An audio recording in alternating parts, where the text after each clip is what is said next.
নিচের কোনো রড নাই, আপনারা দেখতে পাচ্ছেন।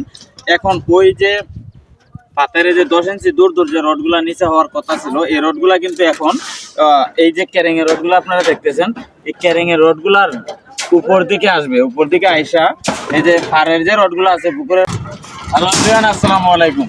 কি অবস্থা, কেমন আছেন সবাই? আশা করি ভালো আছেন। আলহামদুলিল্লাহ, আমি আপনাদের দ্বারা ভালো আছি। তো আমরা কিন্তু এই মুহূর্তে আপনারা দেখতে পাচ্ছেন ছাদের রড উঠানোর কাজ শুরু করে দিচ্ছি। যদি আজকে প্র্যাকটিক্যালি আপনাদেরকে আমাদের ছাদের রডগুলা উঠানোর সম্পূর্ণ ভিডিওটা দেখাই, তাহলে ভিডিওটা অনেক লম্বা হয়ে যেতে পারে। আর যাদের প্রয়োজন আছে, যারা আমার মতো ছোট মিস্ত্রি আছেন, রড পালানো শিখতে চান, তারা এই ভিডিওটা যদিও লম্বা হয় সম্পূর্ণ ভিডিওটা দেখার চেষ্টা করবেন, আপনাদের অনেক উপকার আসতে পারে।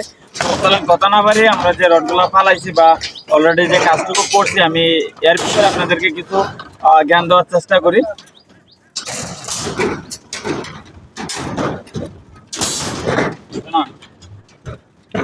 আচ্ছা, আমরা যে সিস্টেমে আসলে রডগুলো ফালাই, আমি যদি আপনাদেরকে বলি, আমরা কিন্তু নিচের যে চালটা হয় বা নিচের যে বাইনটা হয়, ওটা কিন্তু আমরা আগে বান্ধার কারণ হচ্ছে যেন রডগুলো আউজাল না হয় বা নতুন যদি কোনো লেবার না হয়, কোনো ফেস না লাগাইতে পারে, এই কারণে। আর নিচের চাল বান্ধার পরে যে কাজটা আছে আমি আপনাদেরকে দেখাই। এখানে যে যেমন দেখতেছেন আপনারা, এখানে যে পাতারের রডগুলো আছে, এখানে যদি দেখেন, এটা কিন্তু পুকুরের পাড়ের রড। এখানে 1 2 3টা রড আছে পুকুরের পাড়ের রড।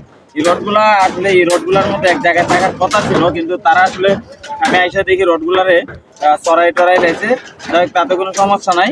এখন দেখেন এবার আমরা যখন আপনারা যারাই রড ফালাইবেন, প্রথম কিন্তু ক্যারিং এর পার পর্যন্ত উপরের রডগুলা ফালাইবেন, আর নিচে এরপরে পাতাইরের রডগুলা ফালাইবেন ওই ক্যারিং এর পার পর্যন্ত।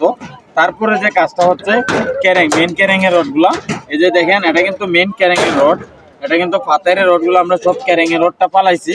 এখন যদি আরেকটা জিনিস আমি আপনাদেরকে দেখাই, এখানে কিন্তু পাতাইরের নিচের কোনো রড নাই, আপনারা দেখতে পাচ্ছেন। এখন ওই যে পাতারে যে 10 ইঞ্চি দূর দূর যে রডগুলা নিচে হওয়ার কথা ছিল, এই রডগুলা কিন্তু এখন এই যে ক্যারিং এর রডগুলো আপনারা দেখতেছেন, এই ক্যারিং এর রডগুলার উপর দিকে আসবে, উপর দিকে আইসা এই যে পাড়ের যে রডগুলো আছে, পুকুরের পাড়ে যে রডগুলো থাকবে, এই যে রডটা, ওইটা নিচ দিকে যাবে। নিচ দিকে যাওয়ার পর আমরা যখন ক্যারিংগুলা টানবো বা বাসগুলা টানবো, তখন কিন্তু মোটামুটি কমপ্লিট হয়ে যাবে ছাদের কাজ। আর আমি আপনাদেরকে সরাসরি ইনশাল্লাহ এই ভিডিওতে ছাদের রডগুলা দেখানোর চেষ্টা করবো। ভালো থাকবেন, সুস্থ থাকবেন। আসসালামু আলাইকুম।